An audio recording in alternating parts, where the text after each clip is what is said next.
आप देख रहे हैं बेनिफिट टीवी। स्वास्थ्य केंद्र हो या आंगनबाड़ी केंद्र हो या जन वितरण प्रणाली या किसी तरह का कठिनाई यदि होती है तो इस संस्था के ओर से आपको सुझाव दिया जाएगा। यदि उससे भी नहीं संभलता है, दिक्कत होता है, तो इस संस्था में आप आवेदन करिएगा। इस अंतर्राष्ट्रीय मानवाधिकार के द्वारा उस पर कार्रवाई की जाएगी।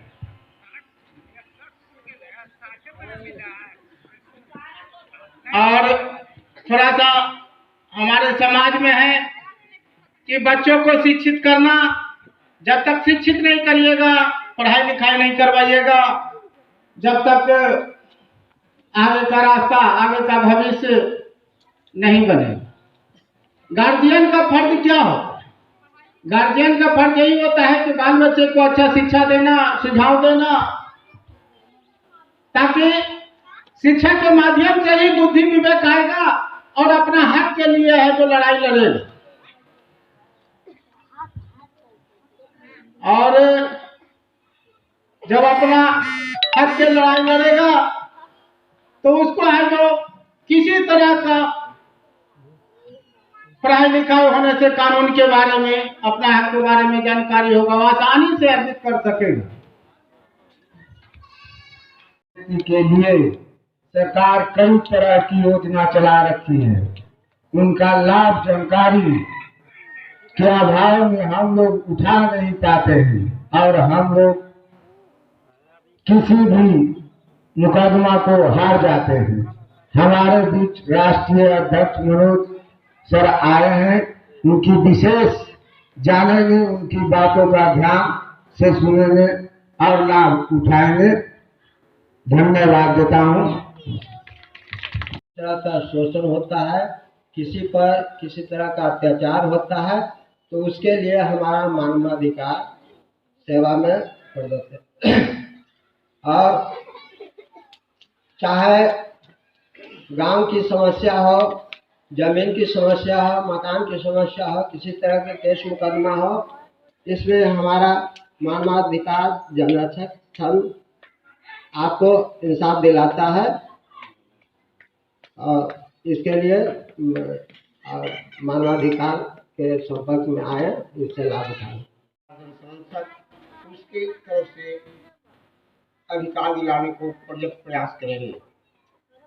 अपेक्षा है कि किसी भी प्रकार का अधिकार से कोई भी वंचित हो, सरकार के अधिकारी के पास जाएं, अधिकारी नहीं सुनता हो तो अंतर्राष्ट्रीय मानवाधिकार संघ के कार्यालय में शिकायत दर्ज करें और मानवाधिकार जन संरक्षक संघ के कार्यालय की ओर से अधिकारियों से आपको कल्याणकारी लाभ योजनाओं से भी लाभान्वित कराने का भरपूर प्रयास करेंगे। इसके लिए समय कम है और नियम कानून बहुत बड़ा है। हम लोग प्रयास में हैं कि कम से कम पंचायत में 2-3 दिन का एक शिविर आयोजन कर नियम कानून को समझाएं। इसके लिए कार्यक्रम की तिथि भी बाद में व्यक्त होगा और उस तिथि को ज्ञान कानून को दिया जाएगा। जी और जवाहर पासवान जी आपके बीच में हैं। इन सबों की तरफ से और मानवाधिकार जन संरक्षक संघ जो अमृतवाणी लेकर आया है, इसके तरफ से आप सबों को भी धन्यवाद, जय भीम, नमस्कार, आदाब, सलाम करता हूं। आज एक कार्यक्रम भी अधूरा माना जा रहा है, हमारे नजरों से अधूरा है। कारण कि जब नीतीश कुमार जी कहीं की महिला मुख्यमंत्री अभी मुखिया बनेगा, कहीं पिछड़ा हुआ समाज है। आज भी जो पढ़े लिखे हैं, जो तेज तरार है, दबंग हैं, वो आप पर शासन करता है और उसकी शासन को मजबूरी बस सहन करते हैं। तो आपका अधिकार बनता है, जैसे आपका हनन होता है, आपका अधिकार का हनन होता है, आप न्यायालय के दरवाजे खटखटाते हैं, लेकिन ज्ञान के अभाव में कहीं ना कहीं हम पिछड़ जाते हैं और न्याय पाने से वंचित हो जाते हैं। तो मैं वंचित समाज, पिछड़े समाज और दलित समाज पर विशेष रूप से पसमानदा समाज के लोगों को कहना चाहता हूँ, क्या भारत में जन्म लिए हैं तो आपका जन्म सिद्ध अधिकार बनता है यहाँ रहने का। कोई माई का लाल अपने को डिगा नहीं सकता है, कोई आपको यहाँ से हटा नहीं सकता है। आप लेकिन जब तक कानून यानी विधि के ज्ञान नहीं होगे तब तक आप लगेगा कि मैं अनाथ हूं, असहाय हूं, निर्बल हूं, कमजोर हूं। यह आपको जानना पड़ेगा और तभी आपको सच्चा न्याय मिलेगा। मित्रों, कहीं ना कहीं समाज के लोग आपको भयाक्रांत करता है, दोहन करता है। सामाजिक व्यवस्था, ऊंच नीच, भेदभाव, सारे दृष्टिकोण से किसी न किसी रूप में अत्याचार होते रहता है।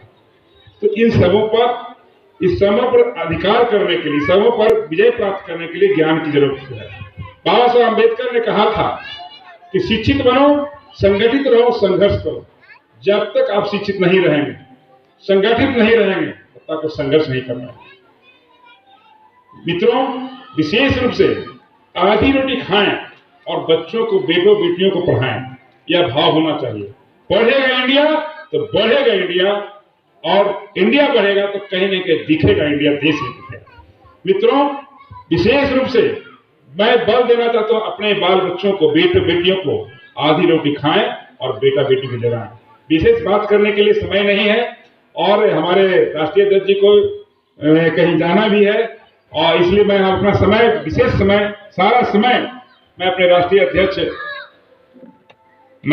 आज के ही दिन कार्यक्रम हुआ था स्वर्णिमा स्कूल के प्रांगण में, और आज ठीक दूसरा कार्यक्रम स्वर्णिमा गांव के ही अंदर हो रहा है।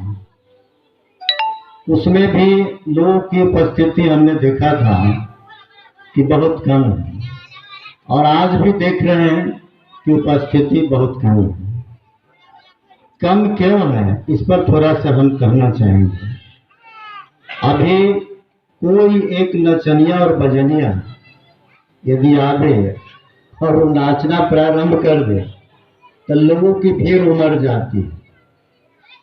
लेकिन हम लोग कानून के बारे में यदि जानकारी देने के लिए आप लोग के बीच आए हैं, तो यहाँ देखते हैं कि कानून की जानकारी लेने से ज्यादा बेहतर समझता है कि नचनिया और बजनिया को ही सुने और देखें।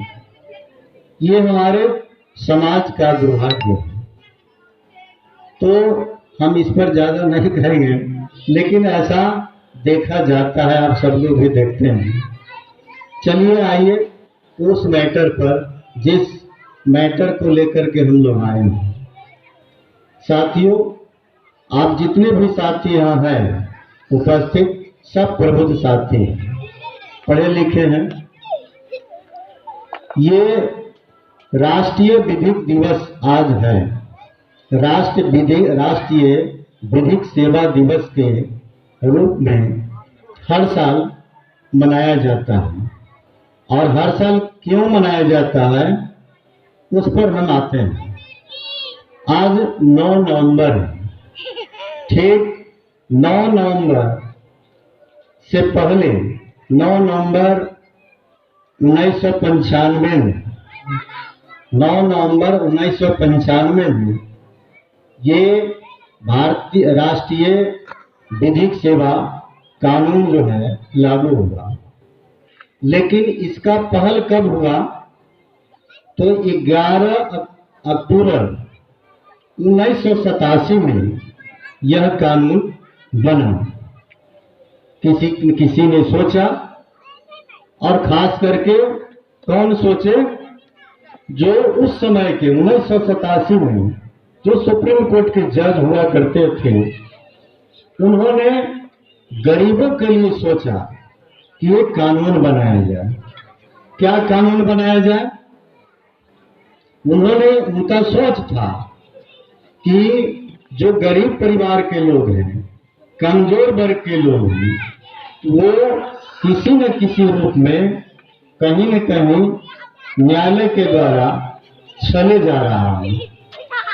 अब उदाहरण के लिए दे देते हैं कि कोई आर्थिक रूप से सबल व्यक्ति है और आर्थिक रूप से कमजोर व्यक्ति है, दोनों के बीच में यदि कोई मुकदमा चलता है, झगड़ा किसी कारणवश हुआ और मुकदमा चलता है, तो हमारे यहाँ लॉयर या बैठे हुए हैं, ये भली भांति जानते आज के डेट में प्रैक्टिशनर भी हैं, तो पैसा के अभाव में, धनाभाव।